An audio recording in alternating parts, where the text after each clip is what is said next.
আমি তো মুসলমান ভাই ভাই বলিছি তো ছাড়া দিব একটু সরেন না আমার পজিশনে আপনি থাকলে তাই করতে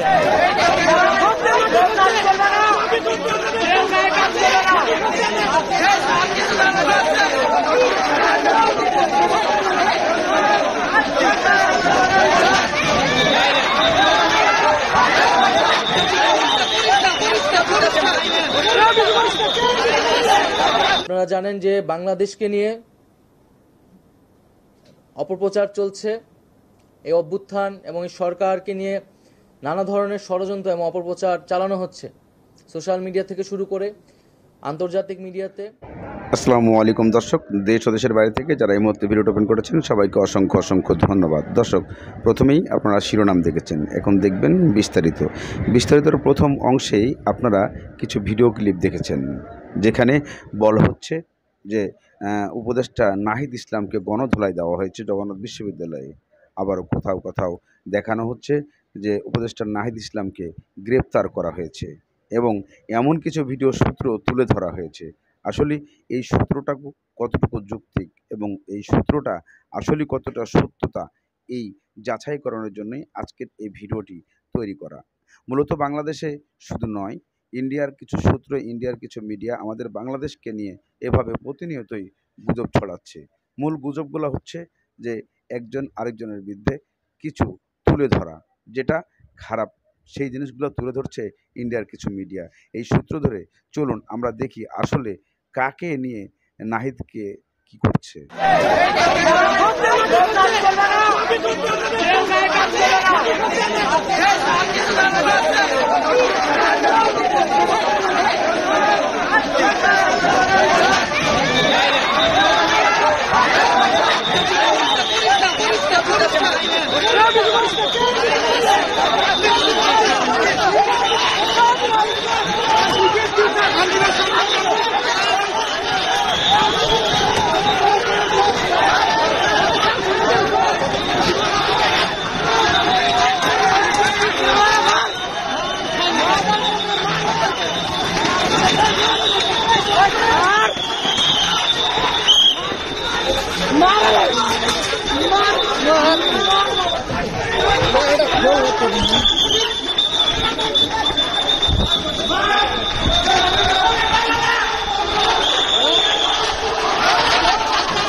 উপদেষ্টা হয়েছেন, মন্ত্রী হয়েছেন, তাদের বিচারও কিন্তু একদিন এই বাংলাদেশে হবে। এখন সকাল বাজে 5:49, এত সময় কেন আমাদের এই এতগুলো শিক্ষার্থীকে এখানে দাঁড়ায় থাকা লাগবে? এবং এখন থেকে এই ক্যাম্পাসে কোটা আন্দোলনকারী যেখানেই পাওয়া হবে নিরিকুত্তার মতো পিঠে এই ক্যাম্পাস থেকে বের করা হবে।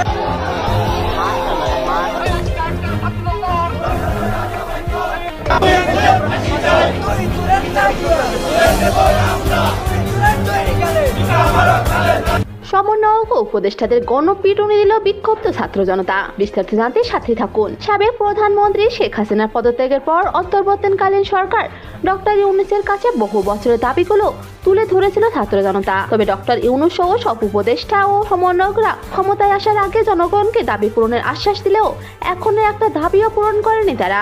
জনগণের যে আকাঙ্ক্ষা, সেই আকাঙ্ক্ষা প্রতিফলিত হবে, এটাই ছিল প্রত্যাশা। এই সরকার তা করছে না। এছাড়া গত 1.5 মাসে অসহনীয় নির্যাতন, মিথ্যা মামলা, বাড়িঘর লুট ইত্যাদি নিয়ে মানুষের মধ্যে চরম সংশয় চলছে।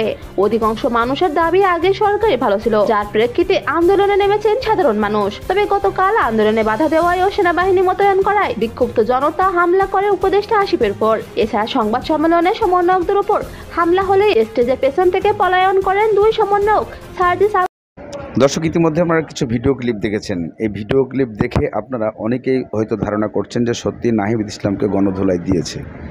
এই প্রশ্নটা সবার মনে যখন আসে তখন নাহিদ ইসলাম তার উত্তরে কি বলেছেন যে আমাদের দেশকে নিয়ে, আমাদের সরকারকে নিয়ে এমন কিছু মন্তব্য, এমন কিছু গন্তব্য আলোচনা হচ্ছে যা ইন্ডিয়ার কিছু মিডিয়া আছে, সেই মিডিয়ারা হয়তো এই প্রশ্নগুলো তুলে ধরছে এই দেশকে ধ্বংসের দিকে ঠেলার জন্য এবং এই দেশকে নিত্য প্রয়োজনীয় অনেক কিছু ফেলার জন্য। কিন্তু মূলত আমাদের দেশকে নিয়ে যে সমস্ত বক্তব্য প্রচার করা হচ্ছে, এই প্রচারগুলো আসলেই ষড়যন্ত্রমূলক। কেননা সাবেক প্রধানমন্ত্রী শেখ হাসিনা বর্তমানে ইন্ডিয়ার বুকে বসে আছেন, মোদির সঙ্গে জড়িত হয়ে উনি এ ধরনের আলাপ আলোচনা করছেন। আর এই আলোচনা করেই হয়তো বিভিন্ন সমন্বয়ককে বিভিন্নভাবে হেনস্থা করার এই কথাগুলো প্রকাশ করছেন। এদিকে বাংলাদেশের সেই নাহিদ ইসলাম বলেছেন এগুলো সম্পূর্ণ গুজব, আর গুজবকে কাজে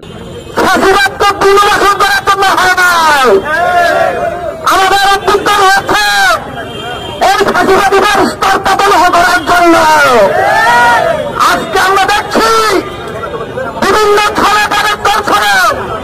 সরকারের বিভিন্ন জায়গাতে যারা এই 15 বছরে এই ফাঁসিবাদকে একটা দানব স্বৈরাচারী শাসক হতে সহযোগিতা করেছিল, আজকে তাদেরকে উপদেষ্টা হিসাবে নিয়োগ করা হচ্ছে। শরীরে রক্ত শুকায় না আমাদের ভাইরা এই ফাঁসিবাদের 3 বছরের জন্য রক্ত দেয় নাই। আমাদেরকে নয়, এই লড়াই ফাঁসিবাদের পূর্ণতাকে না করতে আমরা রাজপথ ছেড়ে যাচ্ছি না। আজকে রক্ত করে যারা মূল স্টেক হোল্ডার, যারা এই ছাত্র নেতৃবৃন্দুর সাথে কোন রকম আলোচনা ছাড়াই অনুষ্ঠান করতে হচ্ছে, বিপ্লবী ছাত্ররা কিন্তু তা কোনোভাবেই মেনে নেওয়া হবে না। আমরা আজকে এই রাজরাষ্ট্র থেকে উপদেষ্টা পরিষদ স্পেশাল বলতে চাই, আপনারা যে উপদেষ্টা আনছেন সেই উপদেষ্টা পরিষদের লেজিটিমেসি কারা? সেই উপদেষ্টা পরিষদের লেজিটিমেসি এই ছাত্র জনতারা। আপনাদের পিছন থেকে যদি এই ছাত্র জনতারা সরে যায় তাহলে কিন্তু আপনাদের আর খুঁজে পাওয়া যাবে না। অনতিবিলম্বে যে সব জায়গাগুলোতে এই ফাঁসিবাদের যারা দেশক ছিল, যারা শুধু 2 মাসে আন্দোলনের পক্ষে ছিল না, এই 15 বছরে তারা এই ফাঁসিবাদকে একটা দানব শাসক রূপে আবির্ভূত হয়ে সহযোগিতা করেছে, তাদের বিচারের সংরক্ষণ করতে হবে। বিচারের সক্ষম না করে যারা তাদেরকে বিভিন্ন ছলে বলে কৌশলে পুনর্বাসন করার পায়তারা করছেন, তাদের কিন্তু পরিণতি ভয়াবহ হবে।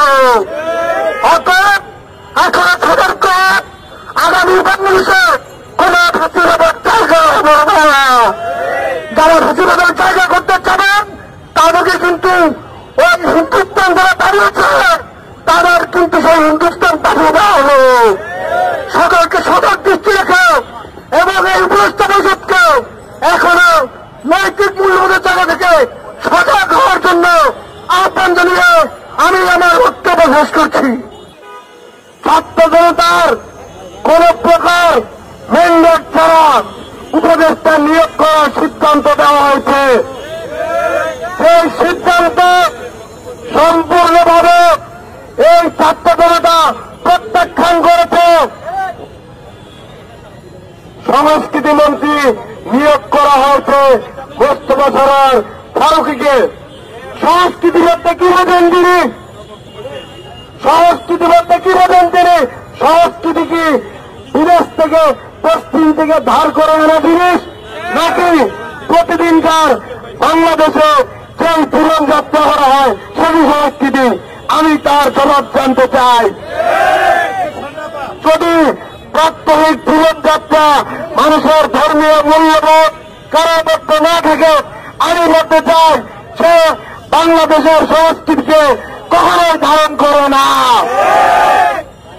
তাই এই সমস্ত যারা আমাদের গণঅভ্যুত্থানের স্পিরিট সংস্কৃতি বিরোধী সেই সমস্ত অপশক্তি আছে, যারা মানে মুজিব তাদের কাজা, ধানমন্ডি 32 তাদের কাজা, সেই সমস্ত সংস্কৃতি মন্ত্রী বা উপদেষ্টা তাদেরকে যারা নিয়োগ দেয় তাদেরকে আমরা লাল কার্ড দেখাই।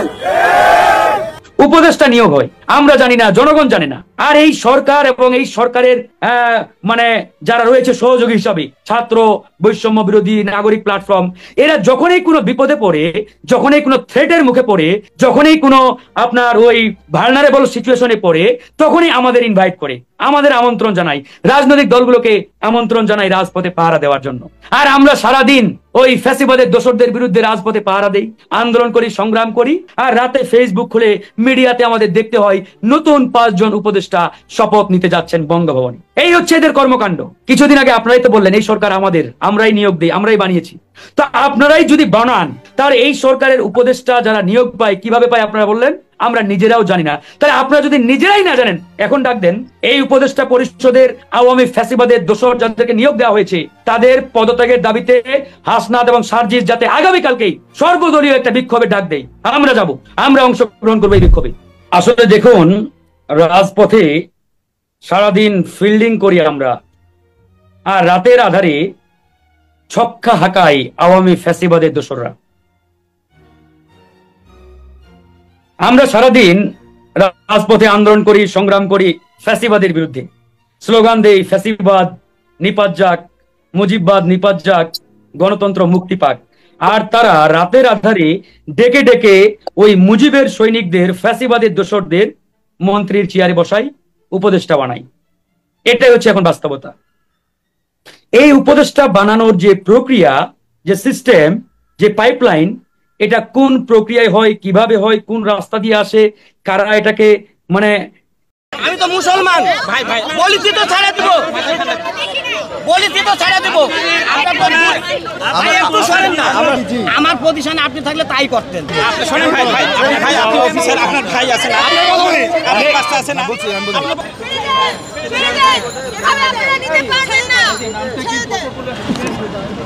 আমরাও কিন্তু আপনাদের সন্তান, আমারও মা আছে, ভাই আছে, বোন আছে। শুনবেন তো কথা, শুনবেন তো। কাউকে গ্রেফতার করা যাবে না, কিসে রাজনৈতিক কর্মী হোক তাকেও গ্রেফতার করা যাবে না। বিনা অপরাধে কাউকে গ্রেফতার করা যাবে না, অপরাধ আপনারা করছেন। ওই ছেলেটাকে নিয়ে গেলে কষ্ট হবে না। আচ্ছা আপনি বলেন, আমার কথা শুনুন।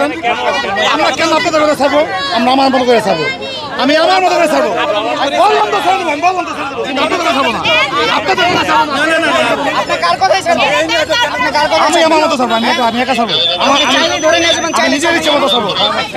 তুমি ওরি, তুমি কে? আমি